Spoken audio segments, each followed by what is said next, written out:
कौन सा question discuss करना है? फर्स्ट वाला या सारे सीक्वेंस से डिस्कस कर लेता हूँ इसमें, तो है ना ये सीक्वेंस ही। तो फर्स्ट वाला तो बहुत सिंपल है। फर्स्ट वाले का अगर फ्री बॉडी बनाओगे तो टेंशन अपवर्ड डायरेक्शन में वर्क करेगा और वेट डाउनवर्ड डायरेक्शन में वर्क करेगा, और वेट 10 g होगा, मतलब 100 न्यूटन का वेट होगा। जी की वैल्यू 10 ले ली है मैंने, तो 100 न्यूटन का वेट होगा। हो गया ये। Two blocks A and B connected by light string, ठीक है। तो कहा टेंशन, सब में find the tension in the light string, तो टेंशन निकालना है। तो अब तो चाहो तो तुम देखो, मैंने कहा ना शुरू में धीमे धीमे करना पड़ेगा और बाद में ट्रिकी अप्रोच यूज कर लो। तुम एसोलेशन निकालने के लिए पूरे को सिस्टम ले लो तो कितनी जल्दी हो जाएगा। मगर यही खाली सीखो, ये गलत है कि खाली कोई बच्चा ट्रिकी सीखे, वो गलत है। हाँ, इससे कर लो, दोनों का एक साथ सिस्टम मान लो, दोनों का कंबाइंड, यानी दोनों का कंबाइंड फ्री बॉडी क्या हो गया, m1 plus m2, combined free body हो गया, ठीक है। फोर्स इस पे फॉरवर्ड डायरेक्शन में लग रहा है। अब जैसे जैसे तुम आगे बढ़ोगे ये चीज समझते जाओगे, वर्टिकल फोर्स दिखाने की जरूरत नहीं, तो इन सब में टाइम बचेगा तुम्हारा, ठीक है। मगर बेटर रहता है कि पहले बहुत आराम से धीरे धीरे हर चीज समझ के करना चाहिए। तो एसोलेशन आ गया, इसका एसोलेशन आ गया f upon m1 plus m2, m1 plus m2, ठीक है। उसके बाद टेंशन की वैल्यू निकालनी है। तो टेंशन की वैल्यू निकालने के लिए m1 भी ले सकते हो, m2 भी ले सकते हो। तो m1 से भी आंसर आ जाएगा, m2 से भी आंसर आ जाएगा। तो चलो हम m1 लेते हैं, जो आसान पड़ेगा। तो जल्दी करना है तो आसान रास्ता अपनाओ। तो m1 को ये स्ट्रिंग आगे की तरफ पुल करेगी, ठीक है। तो अभी एसोलेशन फॉरवर्ड डायरेक्शन में हो, तो टेंशन की वैल्यू m1 a के बराबर हो जाएगी,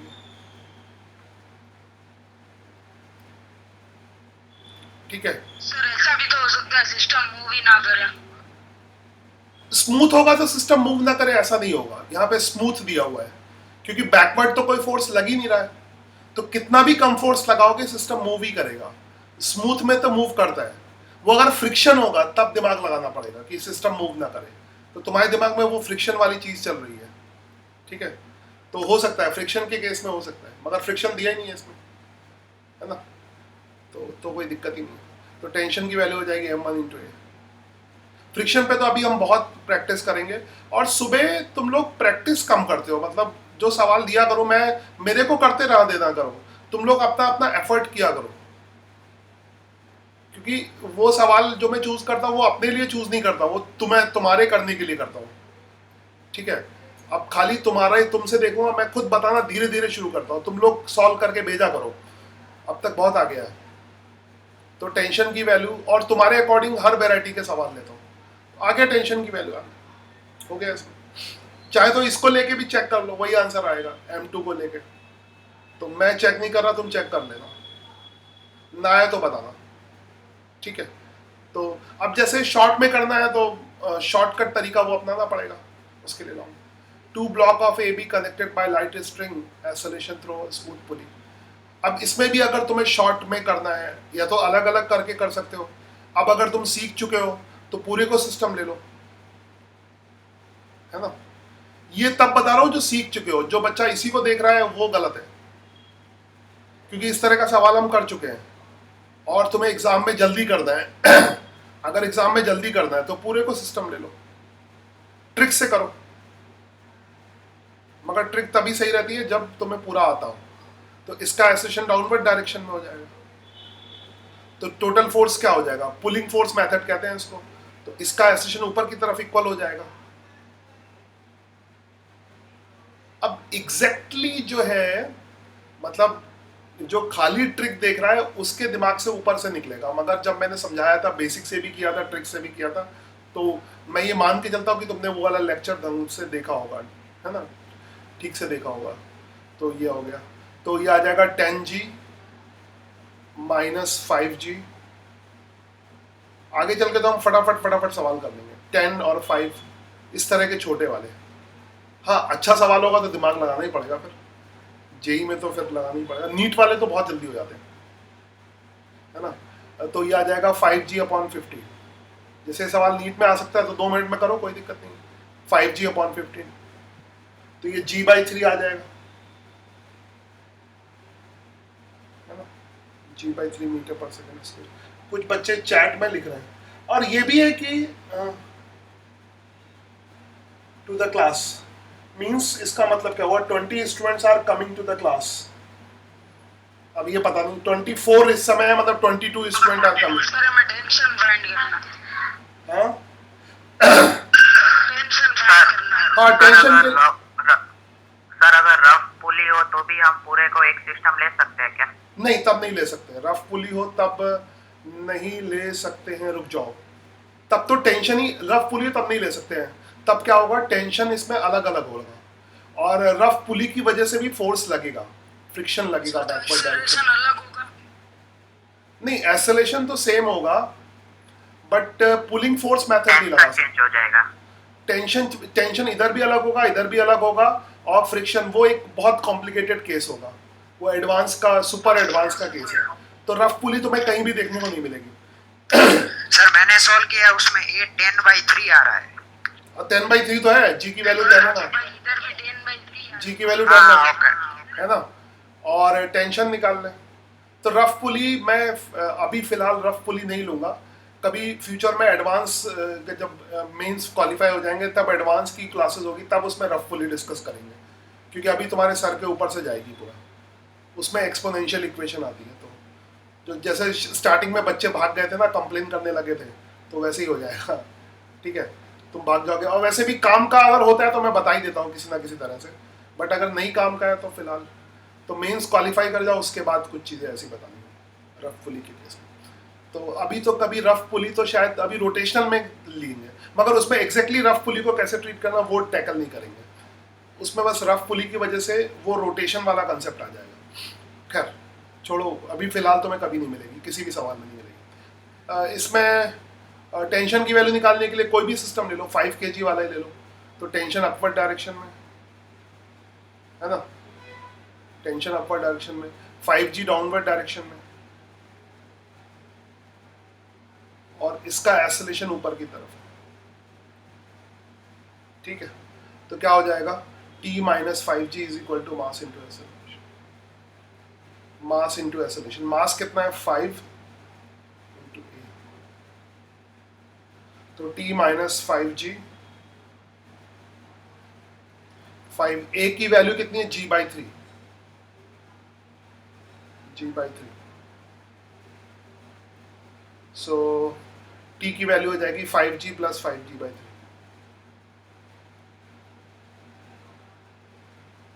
ठीक है, तो that will be 20g/3 I think. Sir 200/3 आ रहा है आंसर। हाँ, 200/3 है। 66.67। हाँ, जो भी है, बस इसके बाद जो मर्जी हो कर लो, ये भी चलेगा, वो तो ऑप्शन पर। Yes sir. अच्छा, 4th वाले क्वेश्चन में मैंने सब आप ऐसा कर लिया करो ना कि अभी ये डिस्कस हो जाएगा, अभी इसके एग्जैक्ट आंसर्स भेज दिया करो। इसके क्या, हमको आइडिया तो रहे एग्जैक्ट आंसर्स, फाइनल आंसर।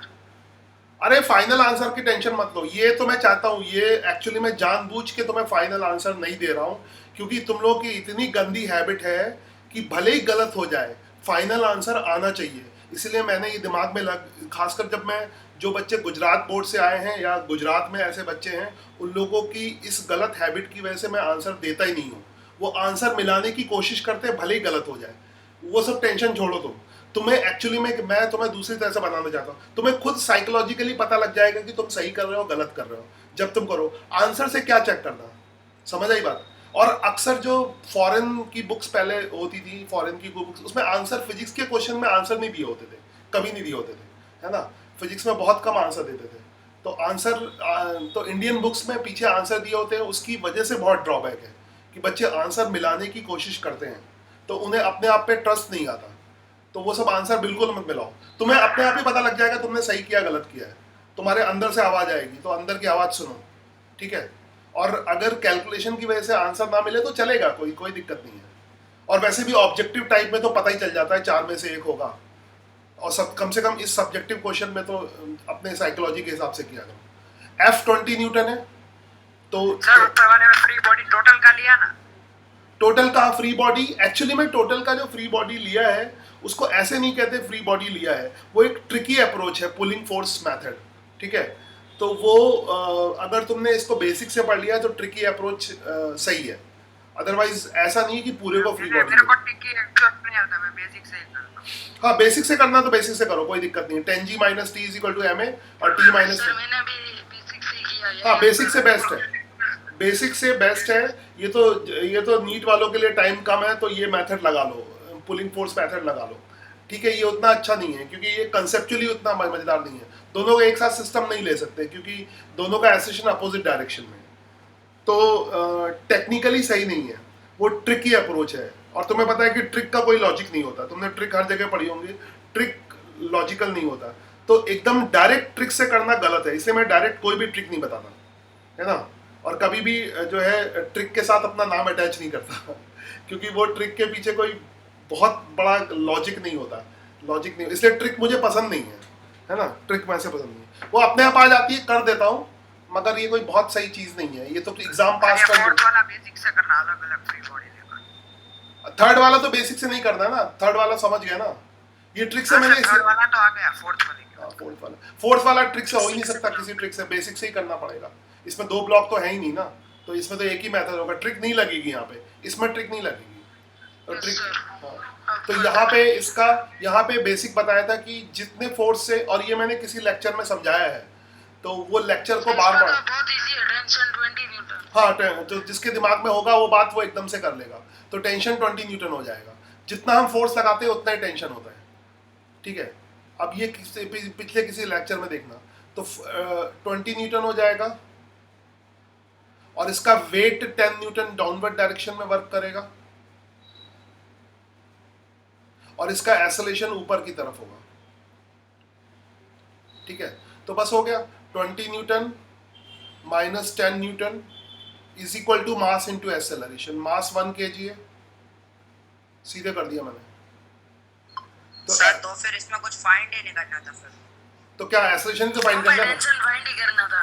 अच्छा हाँ, से करेगा तो वो लगेगा, ओके, अगर ऐसे ही कर देगा, अगर हाँ ये सही है, सही बोल रहा मैंने, एक्सेलरेशन फाइंड ही नहीं करना था, सही बोल रहा है, तो इसका सीधे आंसर होगा, कर दिया, इसका आंसर सीधे होगा। टेंशन फाइंड करना है, मैं तो भूल ही गया टेंशन फाइंड करना है, टेंशन तो 20 न्यूटन ही आ जाएगा, कुछ नहीं फाइंड करना है। सर अगर एक्सेलरेशन फाइंड करना होता तो 1 kg वाले ब्लॉक का वो तो मैंने किया था, वो तो अभी किया था, एक्सेलरेशन फाइंड ही नहीं करना है, तो 20 माइनस 10 मीटर पर सेकंड आएगा। हाँ बार वो तो फाइंड ही नहीं करना है, वो तो भूल ही गया, ये तो 2 10 मीटर पर सेकंड। अब force 20 Newton applied other string. अच्छा ये ऊपर वाले, ये क्वेश्चन में एक बड़ा डाउट है, क्या? 20 न्यूटन का फोर्स लग कहाँ पर रहा है? स्ट्रिंग के ऊपर ऐसे खींच रहे हैं, कैसे लग रहा है पता ही नहीं। अब इसको फोर्स वाले का पार्ट है शायद, इस डाउट को प्रैक्टिकली क्लियर करो, लग ऐसे रहा है, मैंने कई बार बताया तुम्हें, बंदर वाले के प्रैक्टिकली यही किया है कि ना स्ट्रिंग को खींच रहे हैं, ये समझ के एरो पे लिखा हुआ है वृषभ, एरो भी दिया है, ये मैंने बंदर के केस में बताया था ये वाला, तो एक्चुअली में स्ट्रिंग को तुम पुल करो। 20 न्यूटन वाला फोर्स का पार्ट है, वो क्वेश्चन में दिया है। हाँ वो 5th वाला है, वो मैंने तो 5th में लगा दिया, वो 5th सर ने नीचे वो लिखा नहीं, वो गलती हो गई, मैं तो 5th में समझ रहा था। हाँ वो गलती तुम्हें पता, तुम्हें अच्छा ये सब चीजें, अच्छा ये तो अच्छा 5th में समझ रहे थे, ये सब चीजें तुम्हें साइकोलॉजी से पता लग जाएंगी, है ना। और क्वेश्चन में 20 न्यूटन दिया नहीं तो अपने आप से अज्यूम कर लिया मैंने। हाँ इसमें एक चीज और है कि तुम 1-2 बच्चों के अलावा बाकी बच्चे डाउट भी नहीं पूछते हैं, तो वो बाकी भी पूछ सकते हो डाउट, ऐसे कोई बात नहीं है, इसमें फेस भी नहीं दिखता तो आराम से डाउट पूछते हैं। अच्छा तुम लोग सबकी तरफ से पूछ लेते हो जो डाउट होती है ना? नहीं ऐसा नहीं थी, जो मतलब होमवर्क करते हैं उनको डाउट आते हैं। हाँ ये भी है कि जो होमवर्क करेगा नहीं उसको डाउट कहाँ से आएगी, ये भी है, तो जो करेगा उसी को डाउट आएगी, ये भी बात कैसे, और करते बहुत कम लोग हैं, ये भी बात सही है। उसमें हमारे डाउट्स भी क्लियर हो जाते हैं। हाँ ये भी अच्छी बात है कि मतलब कुछ लोग, हाँ ये भी बहुत अच्छी चीज़ है, फिर भी अलग से पूछ लेना। खैर सर जो क्वेश्चन सबको नहीं आते वो कॉमन डाउट्स होते हैं तो वो अब वो कॉमन डाउट होते हैं, वो तो खैर टेस्ट में तो पता ही चल जाता है कितने लोगों को आता है कितने लोगों को नहीं आता, वो तो मैं वैसे ही डिस्कस करूंगा। और ये इस तरह की शीट में तो सारे ही क्वेश्चन डिस्कस करूंगा, है ना। इसमें तो सारे सीक्वेंस में एक होते हैं, तो वो सीक्वेंस में ही करने में मजा आता है। खैर इसमें भी तुम अपना ट्रिकी अप्रोच लगा सकते हो। देखो मैं ऊपर वाला बाकी सर फिफ्थ वाला बाकी है अभी। फिफ्थ वाला बाकी है, इसमें तो कुछ भी नहीं करना। फ्री बॉडी बना दो उधर ही। इसके ऊपर अब मैं इसी के ऊपर फ्री बॉडी चिपका देता हूँ। जैसे थोड़ी देर बाद ऐसा जो है, हालांकि तुम क्योंकि अब पेपर ऑनलाइन होता है तो तुम ऐसा नहीं कर सकते, मगर मैं इसी के ऊपर बना देता हूँ। तो टेंशन ऊपर की तरफ लगेगा। और आई होप कि अब तुम लोग को याद ही हो गया होगा कि वेट का कंपोनेंट mg sin थीटा होता है अलोंग द इंक्लाइन प्लेन। तो अब तक तुम्हें याद हो गया होगा। तो इसका वेट कितना है 1 kg, तो 1g sin 30 हो जाएगा, है ना। तो मैं कंपोनेंट बेसिक से करके नहीं दिखाता, 1g sin 30। तो तुम समझ गए कि पहले टाइम लगता है, अब टाइम नहीं लगेगा। 1g sin 30 की वैल्यू भी 1/2 रख लो, 2 सेकंड में हो गया। कितना कम टाइम है, याद है। वेट का एक कंपोनेंट इधर लगता है 1g sin 30, 1g cos 30। Along the incline plane क्या होता है 1g sin 30। 5 न्यूटन। हाँ, अलोंग द इंक्लाइन प्लेन क्या होता है 1g sin 30। और परपेंडिकुलर टू इंक्लाइन प्लेन क्या होता है 1g cos 30। पुराने वीडियोस में जाओ, कई बार मैंने इसको कर रखा है और शायद अभी कई बार करूंगा भी। ठीक है, तो लेक्चर के वीडियो ध्यान से देखो, है ना। तो क्या कितना आ जाएगा, ये 5 न्यूटन आ जाएगा। तो पढ़ने के बाद तो फटाफट सवाल होंगे, ये 6 सवाल फटाफट हो गए, कोई टाइम ही नहीं लगा। समझाने में मुझे टाइम नहीं लगा। यहां भी तुम चाहो तो पुलिंग फोर्स मेथड लगा सकते हो, ठीक है। तो यहाँ पर क्योंकि इसका अभी देख लो, इसका वेट का कंपोनेंट किधर होगा 1g sin 37 along the incline plane. g की वैल्यू कुछ चाहो तो 10 ले लो, 1g sin 37। एक्सेलरेशन उस तरफ होगा। हाँ, वो चेक कर सकते हो। फर्स्ट वाले में। तो ये 3/5 हो जाएगा और 5 2 10, 2 3 6 न्यूटन हो जाएगा। और इधर क्या हो जाएगा 10 न्यूटन हो जाएगा, ठीक है। दोनों में अलग अलग आएगा। दोनों में अलग अलग आ जाएगा, 10 न्यूटन और 6 न्यूटन, ठीक है। आई होप ये तुम्हें समझ में आया हो। तो 6 न्यूटन और 10 न्यूटन, तो ये 6 न्यूटन और 10। अब इसका एक्सेलरेशन इधर होगा, एक्सेलरेशन। तो net force is equal to mass into acceleration. तो 10 minus 6 is equal to total mass system का कितना हो गया 1 + 1 2 और एक्सेलरेशन। तो एक्सेलरेशन की वैल्यू कितनी हो गई 10 माइनस 6 कितना हो जाएगा सेकंड स्क्वायर 2 मीटर पर सेकंड स्क्वायर, ठीक है। अब किसी एक को लेके टेंशन निकाल लो, इसको लेके निकाल लो। Tension 8 newton. हाँ, टेंशन किसी को भी निकाल लो, इसको लेके दोनों से सेम ही आएगा। 10 - t = मास इनटू एक्सेलरेशन। हाँ, 10 डाउनवर्ड डायरेक्शन में है और t अपवर्ड डायरेक्शन में है। t 10 डाउनवर्ड डायरेक्शन में और इसका एक्सेलरेशन डाउनवर्ड डायरेक्शन में 2 मीटर पर सेकंड स्क्वायर, है ना। तो यस सर। तो ये आ जाएगा 10 minus t 10 - t = 2 mass into acceleration 1 into acceleration. t = 8 newton. t is equal to 8 newton. बस हो गया। तो ये पूरा होमवर्क फिनिश हो गया। आई विल चेक इट और ग्रेड और भी नहीं लगा, है। 30 मिनट्स भी नहीं हुए और तो वही बता रहा हूँ कि बाद में बहुत फास्ट होना लगेगा। तुम भी ऐसे बाद में कोई बहुत फास्ट करने लगोगे तो काफी